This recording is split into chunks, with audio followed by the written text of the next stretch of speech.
College মাঠে বসা কিছু ফাঁকিবাজ পোলাপান গুলোর মধ্যে কথোপকথন। কি রে দিয়া, এই ক্লাসটাও মিস দিবি? ওই নীলা, আমরা কলেজে কি ক্লাস করতে আসি? ঠিকই বলেছিস, আমরা তো শুধু কলেজে আসি আড্ডা দিতে আর নিয়মিত ক্রাশ খেতে। আবিরের কথা শুনে সবাই হি হি করে হেসে দিল। একটু পরে রোমান্টিক ড্রামা ক্লাস শুরু হবে। শুনলাম ফরিদ স্যার নাকি বদলি হয়েছে, আর এর পরিবর্তে নাকি কোনো এক নতুন স্যার কলেজে জয়েন করেছে। স্যারটা নাকি সেই হ্যান্ডসাম, যেই প্রথম দেখেছে সেই নাকি ক্রাশ খেয়েছে। আর হ্যাঁ, স্যারটা কিন্তু আনম্যারিড। কি বলিস রে? যা, ওই ব্যাটাকেও আমি আমার পেছনে লাট্টুর মতো ঘুরাবো। তাহলে রাজি হয়ে যাক। দিয়া, তুই জিতলে আমি সবাইকে ট্রিট দেব, আর তুই হারলে তুই আমাদের সবাইকে ট্রিট দিবি, শপিং করিয়ে দিবি। একটু বেশি বলে ফেললি না? কেন রে, ভয় পাচ্ছিস নাকি? দিয়া কখনো ভয় পায় না, তাই না রে দিয়া? যা ডান। আবির, খাওয়ানোর জন্য টাকা জমাতে থাক। হ্যাঁ হ্যাঁ, দেখা যাক। এই ক্লাসের সময় কিন্তু হয়ে গেছে, চল চল ক্লাসে যাই। বলে সবাই একসাথে ওদের ডিপার্টমেন্টের দিকে গেল। ওরা সবাই ক্লাসে বসে আছে, কিন্তু লেখাপড়ার জন্য না, শুধু স্যারকে দেখার জন্য। ওই দেখ দেখ, প্রিন্সিপালের সাথে নতুন সেটি আসছে। সত্যি কি হ্যান্ডসাম রে বাবা, আর দেখে বোঝা যাচ্ছে ড্রেসিং, পার্সোনালিটি সম্পূর্ণ মানুষ। প্রথম দেখাই তো প্রেমে পড়ে গেলাম রে। আমিও। কি রে দিয়া, তোর মুখ এরকম বাংলা পাসের মতো লাগছে কেন? কি হয়েছে রে? স্যার দেখে মনে হচ্ছে তুই লাট্টু হয়ে গেছিস। আদিকে দেখে দিয়ার চোখটা একেবারে চড়ক গাছ। ও ভাবছে, কি কুলক্ষণে যে এই বাজেটা ধরতে গিয়েছিলাম, জীবনে এই প্রথম কোনো বাজেতে হারবো। ধর, ভাল লাগে না। ওই হারামিরা যদি জানতে পারে আদির সাথে আমার কি সম্পর্ক, তাহলে তো হয়েই গেল। এখন আমি কি করব? হে আল্লাহ, তুমি একমাত্র পারো আমাকে রক্ষা করতে। Please god save me. কি রে দিয়া, তোর কি হলো? তোর মুখ যে একেবারে বন্ধই হয়ে গেল, কাহিনী কি? এখন কোনো কথা না বলে চুপ করে থাকাটাই ভালো হবে। চুপ জানা সবাই, শোন না স্যার কি বলে। প্রিন্সিপাল স্যার আদিয়াতকে নতুন লেকচারার হিসেবে পরিচয় করিয়ে দিয়ে এবং ক্লাসের দায়িত্বটা দিয়ে রুম থেকে বিদায় নিল। আদিয়াত নিজের পরিচয়টা আরেকটু হালকাভাবে দিয়ে ক্লাসে স্টুডেন্ট কম থাকায় প্রতিটি স্টুডেন্টকে এক এক করে দাঁড় করিয়ে সবার নাম ও নামের অর্থ জিজ্ঞেস করলো। দিয়া যখন দাঁড়িয়ে নিজের নামটা বলতে যাবে, ঠিক তখনই আদিয়াত বলল, তোমাকে দাঁড়াতে হবে না, তুমি বসো। তোমার নাম তো আমি জানি, আর দিয়া নামের অর্থ মেবি আমরা সবাই জানি। কি বলো তোমরা? স্যারের কথা শুনে দিয়ার ফ্রেন্ডরা তো পুরাই অবাক। তারা ভাবছে, কিভাবে চিনে দিয়াকে? স্যারকে দেখেও তো দিয়া কিছু বললো না, বাইরে গিয়ে ওকে ধরতে হবে। সবাই আদিয়াতের কথায় মাথা নেড়ে সম্মতি দিল। প্রথম দিন সবার সাথে টুকিটাকি গল্প করে কোনো লেখাপড়ায় না গিয়েই ক্লাসটা শেষ করে দিল। ক্লাসের বাইরে এসে দিয়ার ফ্রেন্ডরা তো দিয়াকে মৌমাছির মতো করে ধরলো। আজ তো দিয়া সত্যি কথা না বলে ওর নিস্তার নাই। কিন্তু ও কিভাবে বলবে যে আদিয়াত ওর কি হয়? আদিয়াত তো দুঃস্বপ্নের মতো দিয়ার জীবনের সাথে ছড়িয়ে গেছে। দিয়া ভাবছে, আদি, আমার কি হওয়ার কথা ছিল আর কি হয়ে গেল? এই লজ্জা আর অপমানের কথা আমি কি করে সবাইকে বলবো? কিন্তু আদি কেন এই কলেজের জয়েন করলো? ও কি জানে না যে আমি এই কলেজে পড়ি? কলেজে আসলেই তো কেবল কিছুটা ভুলে থাকতে পারতাম, কিন্তু এখন। কিরে ব্যাপার, চুপ করে আছিস কেন বল, আমরা সবাই শুনতে চাই। কি হলো বল। দিয়া কিছু বলতে যাবে, ঠিক তখনই পেছন থেকে কেউ ওর নাম ধরে ডাকলো। ডাক শুনে সবাই পেছনের দিকে তাকাতেই দেখে আদিয়াত স্যার ওদের দিকে তাকিয়ে আসছে। দিয়া, তোমার কি আর কোনো ক্লাস আছে? কেন? না স্যার, আমাদের আর কোনো ক্লাস নেই। তোমরা তো সবাই দিয়ার ফ্রেন্ড, তাই না? তিথি, আবির, নীলা সবাই একসাথে মাথা নেড়ে সম্মতি জানালো। তাহলে ক্যান্টিনে চলো, তোমাদের সবাইকে আজ আমি খাওয়াবো। সবাই অবাক হচ্ছে মনে হয়। ও সরি, দিয়া তো মেবি আমার পরিচয়টা সবাইকে দেয়নি। দাঁড়াও, আমি বলছি, আমি দিয়ার। আপনি বাসায় যাবেন না? আপনার লেট হয়ে যাচ্ছে। দিয়ার কথা শুনে সবাই অবাক হয়। আদি দিয়াকে বলে, আমাদের কিভাবে পরিচয়টা হলো সেটা দিয়ে দেই। না, আমি ওদের আমাদের পরিচয়টা দিয়ে দেবো, আপনি চলে যান। চলো একসাথে বাসায় যাই। দিয়া আর কিছু না বলে সবাইকে বিদায় দিয়ে আদির সাথে যাওয়া শুরু করে। সারা রাস্তা কেউ কারোর সাথে কোনো কথা বলল না। বাসায় পৌঁছে আদি দিয়াকে বলল, ভেতরে যাও, আর একদম কান্নাকাটি করবে না। আর আমার বাসায় ফিরতে একটু রাত হবে। দিয়া কোনো কথা না বলে সোজা বাসার ভিতরের দিকে চলে যাচ্ছে। হঠাৎই আদির ডাকে দিয়া থমকে দাঁড়ালো। ও মনে মনে ভাবছে, না জানি সাইকোটা এখন কি বলবে। ও ভিতরে ভিতরে ভীষণ ভয় পাচ্ছে, কিন্তু বাইরে প্রকাশ করছে না। এই অভদ্র মেয়ে, তুমি হাসি হাসি মুখ করে আমাকে বাই না বলে ভিতরে চলে যাচ্ছ কেন? তোমার কি কোনো কমন সেন্সই নেই? না, নেই। বলে পেছনের দিকে আর না তাকিয়ে দৌড়ে সোজা বাসার ভিতরে চলে গেল। 7 দিন হয় দিয়া এই বাসায় আদিয়াদের সাথে উঠেছে। আদির বাবা মা ভাই বোন কেউ নেই। আদি বাবা মার একমাত্র সন্তান ছিল। মা অনেক ছোটবেলায় আর বাবা 2 বছর আগে মারা গেছেন। দিয়ার আদির জন্য অনেক মায়া আর সহানুভূতি আছে, যা ও আদির সামনে কখনো প্রকাশ করে না। দিয়া মনে মনে সব সময়ই ভাবে, আদির জীবনে ভালোবাসার বড্ড অভাব, তার জন্যই হয়তো আমার সাথে অমন তার ছিঁড়ার মতো ব্যবহার করে। তাতে কি, ওই হারামিটাকে নিশ্চয়ই একদিন মানুষ বানিয়েই ছাড়বো। দিয়া গোসল করে সাদা একটা সুতির 3 পিস পরেছে। ড্রেসিং টেবিলের সামনে বসে ভেজা চুলে তা মুছছে। চোখে হালকা কাজল দিল আর ঠোঁটে হালকা লিপস্টিক। আয়নার সামনে দাঁড়িয়ে দিয়া নিজেই নিজেকে বলছে, বাহ দিয়া বাহ, তুই এত সুন্দর, তোকে দেখে তো চোখই ফেরানো যায় না। বাসায় 2-4টা কাজের লোক ছাড়া আর কোনো মানুষ নেই। টিভি দেখতেও দিয়ার তেমন ভালো লাগে না। বাসায় কাটানোর সময়টা সত্যিই ওর বোরিং লাগে। যেহেতু বাইরে থেকে খেয়ে এসেছে, তাই দিয়া ভাবছে, হেডফোন লাগিয়ে গান শুনতে শুনতে ঘুমিয়ে যাই। আর হতচ্ছাড়াটাও বাসায় নাই, নিশ্চিত হয়ে লম্বা একটা ঘুম দেওয়া যাবে। যেই ভাবা সেই কাজ। আদি বাসায় ফিরে গিয়ে দেখে দিয়া খাটের সাইডে শুয়ে ঘুমিয়ে আছে। কানে হেডফোন লাগানো আর খোলা কালো চুল মেঝে স্পর্শ করে আছে। ঘুমন্ত দিয়ার মুখটা এতই মায়াবী লাগছে যে আদির কাছে মনে হচ্ছে দিয়া যেন রূপকথার সেই ঘুমন্ত রাজকন্যা। আদি নিজের মনে মনেই ভাবছে, এই নিষ্পাপ ঘুমন্ত মুখটা তো আমায় প্রেমে পড়তে বাধ্য করছে। না, আমাকে ওর আকর্ষণে পড়া যাবে না। মনে মনে বললাম, মনে মনে ভাবছি, দাঁড়াও শোনা, তোমার আরামের ঘুমটা আমি এক্ষুনি হারাম করে দিচ্ছি। এই দিয়া, দিয়া, অনেক জেরে চেঁচিয়ে বললাম। দিয়া তো জোরে ডাক শুনে ঘুমের মধ্যে ভয় পেয়ে লাফিয়ে উঠেছে। উঠে দেখে আদি বিছানার কাছে দাঁড়িয়ে ওর দিকে তাকিয়ে আছে। কি হলো, বাসায় কি ডাকাত পড়েছে নাকি? অমন করে ষাঁড়ের মতো চেঁচাচ্ছেন কেন? কি, আমি ষাঁড় তাই না? বলেই দিয়াকে এক ছো মেরে কোলে তুলে নিয়ে খাটের উপর আছাড় মারল। ও মা গো, আমার কোমরটা ভেঙে গেল গো। চুপ, একদম কথা বলবে না। আমার খিদে পেয়েছে, যাও এক্ষুনি আমার জন্য চাউমিন বানিয়ে নিয়ে এসো। আমি পারবো না। যদি আমার কথা না শোনো, তবে তোমার সাথে এখনো অনেক কিছুই কিন্তু আমি করিনি। আমাকে রাগালে আমি এখন আর কি কি করতে পারি তোমার কিন্তু ধারণাও নেই। সো কি চাও তুমি বলো? চাউমিন, চাউমিন বানাচ্ছি। এই তো, গুড গার্ল। আদি বসে বসে মজা করে দিয়ার হাতে বানানো চাউমিন খাচ্ছে। ওর মুখের এক্সপ্রেশন দেখেই বোঝা যাচ্ছে চাউমিনটা অনেক মজা হয়েছে। কিন্তু আদিয়াত মুখে কিছু না বলে শুধু খাচ্ছেই। ওদিকে দিয়ার তো আর তর সইছে না জানার জন্য চাউমিনটা কেমন হয়েছে, কিন্তু দিয়া তো কিছুই বলছে না। দিয়া মনে মনে ভাবছে ভালো হয়েছে বলেই কিছু বলছে না। খারাপ হলে ঠিকই বলতো যে এটা কোনো খাবার হয়েছে, খাওয়ার অযোগ্য, ইত্যাদি ইত্যাদি। প্রশংসা শুনতে কার না ভালো লাগে। দিয়ারও নিজের প্রশংসা শুনতে ইচ্ছে করছে, তাই আদিকে জিজ্ঞেস করেই ফেললো। চাউমিনটা কেমন হয়েছে? দিয়া আদির কাছে দাঁড়িয়ে ওই কথাটা জিজ্ঞেস করছিল। আদি দিয়ার কথাটা শুনে দিয়ার দিকে তাকালো। যদিও কিছুটা শান্তভাবেই তাকালো, তবুও দিয়া ভয় পেয়ে গেল। ও ভাবছে, শুধু শুধু জিজ্ঞেস করতে গেলাম, না জানি কি বলা এখন। কিন্তু আদি কিছু না বলে এক টানে দিয়াকে নিজের কোলে বসিয়ে দিল। আর দিয়া তো ভয় পেয়ে গেল।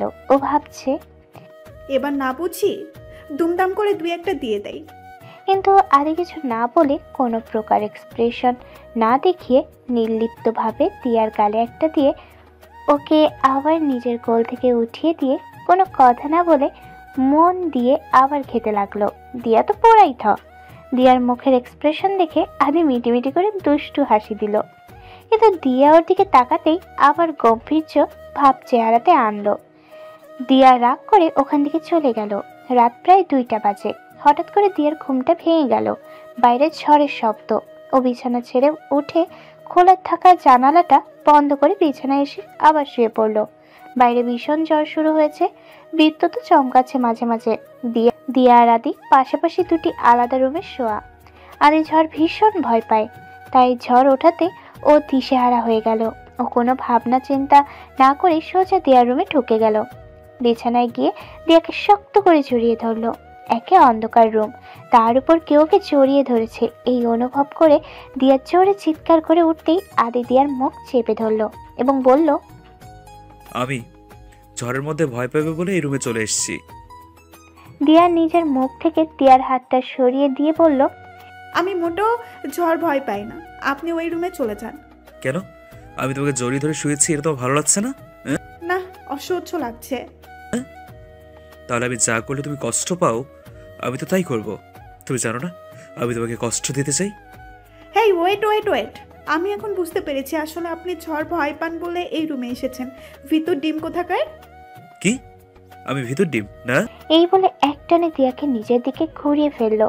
তারপর দিয়াকে একেবারে নিজের কাছে টেনে আনলো, এতই কাছে যে একে অপরের নিঃশ্বাস অনুভব করতে পারছে। দুজনে কিছুক্ষণ স্তব্ধ হয়ে আছে, কারো মুখে কোনো কথাই নেই। তারপর আদি দিয়ার কাছে গিয়ে ফিসফিস করে বলল, এখন বলো কে ভিতর ডিম? সকাল 7টা থেকে আদির ঘুমটা ভেঙে গেল। ও ঘুম থেকে উঠে দিয়াকে রুমে দেখতে পেল না। তার মানে দিয়া হয়তো অনেক আগেই ঘুম থেকে উঠে গেছে। কথাটা ভাবতে ভাবতে আদি গোসল করতে গেল। গোসল সেরে টাওয়াল পরে যেই আদি রুমে ঢুকেছে আর সাথে সাথেই দিয়ার সাথে ওই চোখাচোখি হলো। দিয়া প্রথম আদিকে এইভাবে দেখলো। দিয়া আদির দিক তাকিয়ে মনে মনে ভাবছে, ওয়াও, আজ তো হারামিটাকে জোশ লাগছে। এই মেয়ে, এই এমন হা করে একটা নিরীহ ছেলের উপর বদনজর দিচ্ছ, তোমার লজ্জা করে না? নিজের ভেবাচেকা ভাবটা কিছুটা লুকিয়ে দিয়ে বলল, হ্যাঁ, যে ছেলে ঝড় দেখে ভয় পেয়ে মেয়ে মানুষের পেছনে গিয়ে লোকায় সে নির্ভয় বটে। আর এটা কিন্তু আমার রুম আর আমার বাথরুম। ঝড় তো শেষ, আপনি এখনো এখানে কি করছেন? এবার কিন্তু আছাড় মেরে বেডে ফেলবো না, একেবারে ফ্লোরে ফেলে দেবো। বলে রাগে রাগি লুক নিয়ে নিজের রুমে চলে গেল আদি। সারা রাস্তা দুইজন একসাথে গেলেও কেউ কারোর সাথে কোনো কথা বলল না। দিয়া নিজের ফ্রেন্ডের কাছে চলে গেল। ওরা সবাই মাঠে বসে দিয়ার জন্য অপেক্ষা করছিল, কেননা দিয়া ছাড়া ওদের আড্ডা একেবারেই জমে না। ওদিকে আদি যখন মাঠের উপর দিয়ে যাচ্ছিল তখনই মিষ্টি ম্যাডাম আদিকে দেখে খুশিতে গদগদ হয়ে ওর দিকেই এগিয়ে আসতেছিল। মিষ্টি ম্যাডামের বয়স 35 থেকে 36 হবে, কিন্তু সমস্যা হলো ওনার বিয়ে হয় না, তার জন্যই আনম্যারিড। কোনো স্যার দেখলে উনি চেষ্টার কোনো ত্রুটি রাখেন না, তাই প্রথম দিন থেকেই আদির পেছনে পড়ে আছে। আদিয়াত স্যার, আমি কখন থেকে আপনার জন্য অপেক্ষা করছি, আর আপনি এখন এলেন? ম্যামের কি কোনো কাজ ছিল আমার সাথে? হ্যাঁ, খুবই ইম্পর্ট্যান্ট কাজ আছে আপনার সাথে। আজ আপনি আমার সাথে আমার বাসায় যাবেন। আমি আমার বাসায় একা থাকি। Oh God, please save me from this lady. আজ আমার বাসায় একটা ইম্পর্টেন্ট কাজ আছে, আরেকদিন যাব। আর আমাকে এক্ষুনি প্রিন্সিপাল স্যার ডাকছেন, আমি একটু আসছি। বলে কোনো রকমে সেখান থেকে পালালো। আর ওদিকে দিয়া ওই কাহিনী দেখে তো রাগে পুরাই ফুসফুস করতেছে। কি রে দিয়া, কি হলো? কিছু না, আজকের টপিক বল। আজ আদির দিয়াদের কোনো ক্লাস নেই। মিষ্টি ম্যাডামের কথা ভেবে দিয়ার জন্য দেরি না করে নিজে অটোতে বাসায় চলে গেছে দিয়ার জন্য, গাড়ি আর ড্রাইভারকে রেখে। ও বাসায় চলে এসে দেখলো আদি ড্রয়িং রুমে বসে বসে চা খাচ্ছে। দিয়ার মেজাজ খারাপ করে ওর রুমে এসে ফ্রেশ হতে হতে ভাবছে খেয়ে একটা ঘুম দেবে। ঠিক এমন সময় কলিং বেল বেজে উঠলো। আদি ভাবছে, এ সময় কি এলো? ভাবতে ভাবতে সোজা দরজা না খুলে লুকিং গ্লাসে চোখ রাখলো। বাইরে দেখে আদি তো পুরাই থ। ও দেখলো মিষ্টি ম্যাডাম দরজার সামনে। আদি মনে মনে ভাবছে, দিয়াকে আমার বাসায় ম্যাম দেখে ফেলে তো পুরোই কেলেঙ্কারি ব্যাপার হবে। আদি লুকিং গ্লাসে মিষ্টি ম্যাডামকে দেখে দৌড়ে উপরে উঠে গেল। উপরে গিয়ে টিয়াকে বলল, কিছুক্ষণ তুমি বাথরুমে গিয়ে বসে থাকো, তাড়াতাড়ি। কি হলো? হা করে তাকিয়ে না থেকে আমি যা বলছি তাই তাড়াতাড়ি করো। মানেটা কি? আমি আপনার কথায় বাথরুমে গিয়ে বসে থাকবো কেন? আর কলিং বেলের আওয়াজ শুনলাম, কে এসেছে যে আমাকে বাথরুমে গিয়ে বসে থাকতে হবে? কারোর সামনে আমাকে ওয়াইফ বলে পরিচয় দিতে যদি আপনার লজ্জা করে, তাহলে আপনি আমাকে বিয়ে করেছিলেন কেন? আজব তো, এত কথা বলার টাইম নেই। যাও বললাম এক্ষুনি। যাব না, বললাম তো যাব না। ওকে, তাহলে চলো মিষ্টি ম্যাডামের সাথে তোমার পরিচয় করিয়ে দিই আমার বউ হিসেবে। ইম্পসিবল। আর আপনি মিষ্টি ম্যাডামকে এ বাসায় আনলেন কেন? প্রেম করতে এনেছি, কি করব? আমার বউ তো আমাকে ভালোবাসে না, তার জন্য। ওদিকে তো কলিং বেল বেজে বেজে বেলটাই মেবি হাঁপিয়ে উঠেছে। এবার আদি কোনো কথা না বলে দিয়াকে কোলে তুলে নিয়ে সোজা বাথরুমে নিয়ে রেখে আসলো। কোনো আওয়াজ করো না, যতটা তাড়াতাড়ি সম্ভব আমি মিষ্টি ম্যাডামকে বিদায় করে আসছি। আমি কিন্তু খাইনি। আদি দরজাটা খুলে দিল। মিষ্টি ম্যাডামের চেহারাটা কিছুটা অভিমানের ছাপ। এত দেরি হলো কেন দরজা খুলতে? আমি কখন থেকে বেল বাজিয়ে যাচ্ছি। আহ, আসলে আমি ঘুমিয়ে পড়েছিলাম। জানেন আমি কত কষ্ট করে প্রিন্সিপালের কাছে আপনার ঠিকানাটা নিয়েছি। আসুন বসুন, কি যেন বলবেন প্লিজ একটু তাড়াতাড়ি বলুন। আসলে আমার একটু আজকে কাজ আছে। আচ্ছা বলবো, আপনার বাসাটা আমাকে একটু ঘুরিয়ে দেখান। আদি বাধ্য হয়ে পুরো বাসাটা মিষ্টি ম্যাডামকে ঘুরিয়ে দেখালো। অবশেষে 2 ঘন্টা পর আদি অনেক কষ্টে মিষ্টি ম্যাডামকে বাসা থেকে বিদায় করতে সক্ষম হলো। আদি মিষ্টি ম্যাডামকে বিদায় করে টিভি ছেড়ে দিয়ে সোফাতে হাত শোয়া হয়ে মোবাইলে গেম খেলতেছে। প্রায় 1 ঘন্টা পর হঠাৎ আদির মনে পড়লো দিয়ার কথা। দিয়াকে যে বাথরুমে আটকে রেখে এসেছে সেই কথা কেবল আদির মনে পড়লো। আদি দৌড়ে বাথরুমে গেল। বাথরুমের দরজা খুলে তো আদি পুরাই থ। দিয়া এক পা ধরে দেয়ালে হেলান দিয়ে ফ্লোরে বসে আছে, আর ওর 2 চোখে অনর্গল পানি পড়ছে। চোখ দুটো লাল, দেখেই বোঝা যাচ্ছে অনেকক্ষণ ধরে কাঁদছে। আদি কোনো কথা না বলে দিয়াকে কোলে তুলে নিয়ে এসে খাটে শুইয়ে দিল। তারপর ডাক্তারকে ফোন করলো। ডাক্তার আধা ঘন্টার মধ্যে পাশে এসে দিয়ার পা পরীক্ষা করে দেখলো পাটা মচকে গেছে। তারপর কিছু মেডিসিন দিয়ে ডাক্তার চলে গেল। দিয়ার মুখে রাগের ছাপ স্পষ্ট। আদি দিয়াকে জোর করে খাইয়ে শেষে ঔষধ খাইয়ে দিল আর পায়ে মলম লাগিয়ে দিল। আদির মনে মনে ভীষণ কষ্ট লাগছে দিয়ার জন্য, আর নিজেকে আজ তার বড্ড অপরাধী মনে হচ্ছে।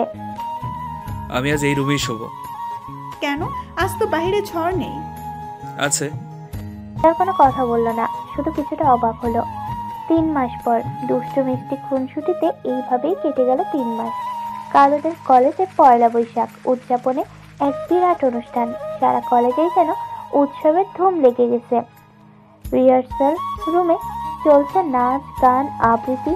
রিহার্সাল সারা কলেজটাও সাজানো হয়েছে। এখন পর্যন্ত আদি আর দিয়ার বিয়ের কথা কলেজের কেউ জানে না।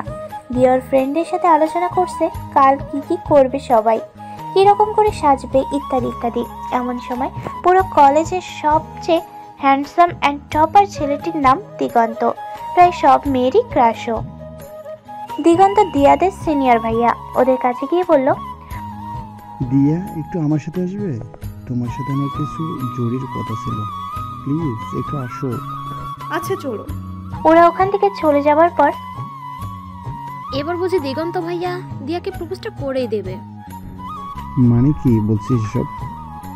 হ্যাঁ রে, বেশ কিছুদিন ধরে ভাইয়াটা দিয়ার পিছনে ঘুরঘুর করছিল, কিন্তু দিয়া তো একটা পাক্কা গাধি।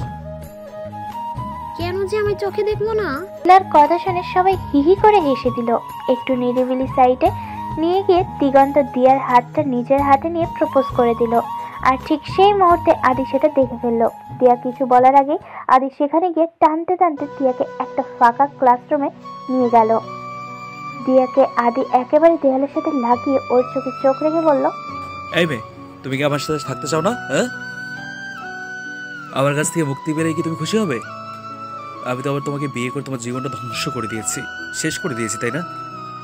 আদি দিয়ার মুখের দিকে তাকিয়ে রাগটা একটু পড়লো। দিয়া একদম ভয় পেয়ে কান্না করে দিয়েছে। দিয়ার চোখে পানি দেখে আদি আর কিছু না বলে সেখান থেকে চলে গেল। মিষ্টি ম্যাডাম সব দেখলেন আড়াল থেকে আর মনে মনে বললেন, আমাকে ইনসাল্ট করা, আমাকে অ্যাভয়েড করা, তাই না? কাল সবার সামনে তোমাদের এত ছোট করব যে তোমরা তা ভাবতেও পারবে না। যদিও দুইজন একসাথেই বাসায় ফিরল, তবুও কেউ কারোর সাথে কোনো কথা বলল না। আদি গিয়ে দরজা বন্ধ করে শুয়ে পড়ল। রাতে কিছু খেলো না। দিয়ারও আদির উপর রাগ হয়েছে। কেন উনি আমার সাথে এমন করলো?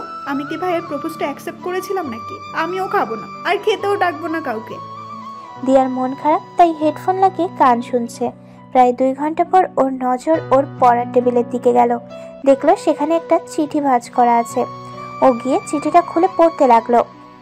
দিয়া দিয়া কিছুদিন ধরে আমি কিছু কথা তোমাকে বলতে চাচ্ছিলাম, কিন্তু বলি বলি করেও কেমন যেন বলা হয়ে উঠছিল না।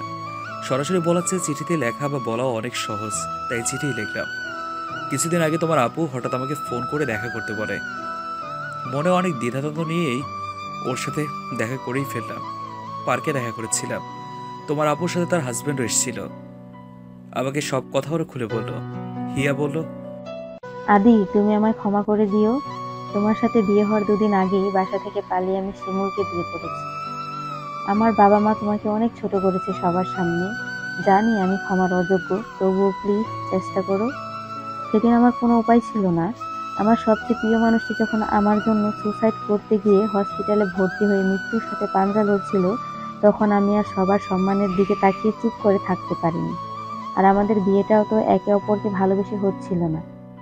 আমার বাবা আর তোমার বাবার মধ্যে কথা দেওয়া ছিল অনেক আগে, তাই তুমি ওনার মৃত্যুর পরেও ওনার কথা রাখতে আমায় বিয়ে করতে রাজি হয়েছিল। আর তুমি কিন্তু পুরোপুরি ঠকনি। দিয়া কিন্তু তোমাকে অনেক পছন্দ করে। আমাদের 3 জনের একসাথে কাটানো অনেক ভালো সময় ছিল। দিয়া কিন্তু সারাদিন শুধু আদি ভাইয়াই করতো। তোমার প্রশংসায় সারাদিন করতো আর বলতো, ইস, আমার বরটাও যদি আদি ভাইয়ের মতো এমন ভালো হতো। আমি পালিয়ে আসার সময় যদিও দিয়া আমাকে হেল্প করেছিল, তবুও অনেক কেঁদেছিল। বলেছিল, আদি ভাইয়া কষ্ট পাবে আপি। সত্যি ওদের দুজনের মধ্যে অনেক ভালোবাসা দেখলাম, তাই মন থেকে ওদের ক্ষমা করে দিলাম। আমি যতই বলতাম তোমার উপর প্রতিশোধ নেব, কিন্তু কোনো খারাপ ব্যবহার তোমার সাথে করতে পারতাম না। একসাথে থাকতে থাকতে তোমায় অনেক বেশি ভালোবেসে ফেলেছি রিয়া। জন্ম মৃত্যু বিয়ে সবই আল্লাহর হাতে। আমি যার যোগ্য তার থেকে বেশি প্রভু আমায় দিয়ে দিয়েছেন, তোমায় দিয়েছেন। আমরা কি আমাদের জীবনটা সুন্দর করে নতুন করে সাজাতে পারি না? হ্যাঁ, মনের বিরুদ্ধে যেও না। মন থেকে আমায় ভালোবাসতে পারলে আমার ভালোবাসার আহ্বানে সাড়া দাও। অপেক্ষায় রইলাম। ইতি, আদি। চিঠিটা পড়ে দিয়ার 2 চোখে জল এলেও ঠোঁটের কোণে এক চিলতে হাসি দেখা দিল। ও মনে মনে ভাবলো, আজ রাতে না একেবারে কাল জবাবটা দিয়ে দেব। দিয়ার ঘুম থেকে উঠতে দেরি হয়ে গেল। ও ঘুম থেকে উঠে আদিকে বাসায় পেল না। মালিক কাকার কাছে শুনলো আদি কলেজে চলে গেছে। তাই দিয়া গোসল করে লাল সাদা সুন্দর একটা জামদানি পরে, হাতে লাল ছুরি, কপালে একটি লাল টিপ, 2 চোখে কাজল এঁকে আর খোপায় বাগানের তাজা বেলি ফুলের কয়েকটা মালা পরলো, আর সাথে ম্যাচিং গহনা। আদি কলেজে গিয়ে আবার দিয়ার জন্য গাড়ি পাঠিয়ে দিয়েছিল, তাই গাড়িতে করেই দিয়া কলেজে গেল। কলেজে সবাই কেমন যেন ওর দিকে হা করে তাকিয়ে আছে। ওর কেমন যেন লজ্জা করতেছিল। আর ওর কাজল কালো 2 চোখ যেন সব জায়গায় আদিকেই খুঁজে বেড়াচ্ছে। ওর ফ্রেন্ডের সাথে প্রোগ্রাম দেখতে চলে গেল। বেশ কিছুক্ষণ আগেই অনুষ্ঠান শুরু হয়েছে। কিছুক্ষণ পর আদিকে মঞ্চে ডাকা হলো স্টুডেন্টদের উদ্দেশ্যে কিছু বলার জন্য।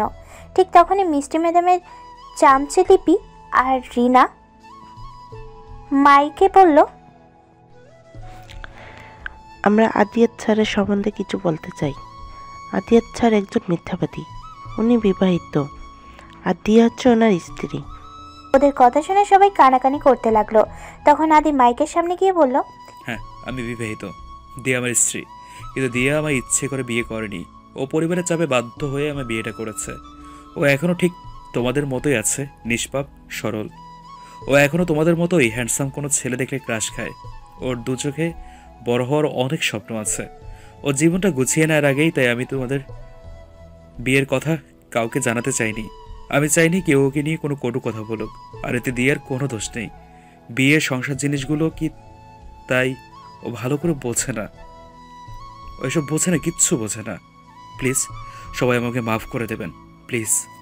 এবার আর দিয়া চুপ করে না থেকে মঞ্চে উঠে গেল। দিয়া বলল, ভালোবাসা, সংসার, বিয়ে ইত্যাদি আমি জানতাম না, কিন্তু আপনার সাথে দুষ্টু মিষ্টি ঝগড়া করতে আমার ভালো লাগে। আমি অসুস্থ হলে আপনি যখন সারা রাত না ঘুমিয়ে আমার সেবা করেন, সেটাও আমার অন্তরকে স্পর্শ করে। আপনি সবসময় সবার খারাপ নজর থেকে আমায় আগলে রেখেছেন। আমার বাবা মার পরে কেউ যদি আমার ভালো চায়, সেটা আপনি। কাল পর্যন্ত আমার অনুভূতিটা আপনার জন্য ছিল আমার অচেনা, কিন্তু আজ আমি বুঝতে পেরেছি এটা ভালোবাসা। আমি আমার স্বামীকে অনেক ভালোবাসি। আর হ্যাঁ, আদিয়াত স্যারই আমার স্বামী, আর এই কথা বলতে আমি মোটেও লজ্জা করি না। সব স্টুডেন্টরা হাগ হাগ বলে চিৎকার করতে লাগলো, আর সাথে স্যাররাও। আদি দিয়ার কপালে চুমু দিয়ে ওকে জড়িয়ে ধরল, আর জনতা হাততালি দিল।